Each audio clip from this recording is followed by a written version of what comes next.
தமிழ் திரையுலகின் தனித்துவமான படைப்பாளி, நடிகர், இயக்குனர், திரைக்கதை ஆசிரியர் மற்றும் எழுத்தாளர் கே. பாக்யராஜ் அவர்கள் காலமானார் என்ற செய்தி ரசிகர்களையும் திரைப்பட உலகையும் மிகுந்த அதிர்ச்சியில் ஆழ்த்தியுள்ளது.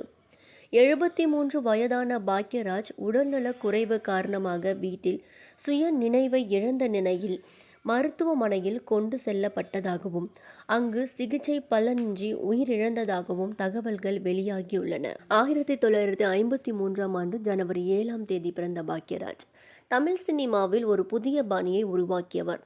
தனது ஆரம்ப காலத்தில் இயக்குனர் இமயம் பாரதி ராஜா அவர்களிடம் உதவி இயக்குனராக பணியாற்றிய அவர் பின்னர் தனது சொந்த திறமையால் தமிழ் சினிமாவில் முன்னணி இயக்குனர்களில் ஒருவராக உயர்ந்தார்.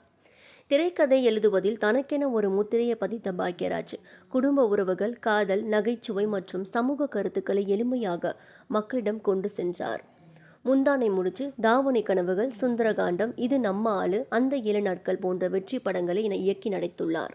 நடிகராக மட்டுமல்லாமல் கதாசிரியர், வசனகர்த்தா, தயாரிப்பாளர் மற்றும் எழுத்தாளராகவும் பல்வேறு துறைகளில் தனது முத்திரையை பதித்துள்ளார் பாக்யராஜ்.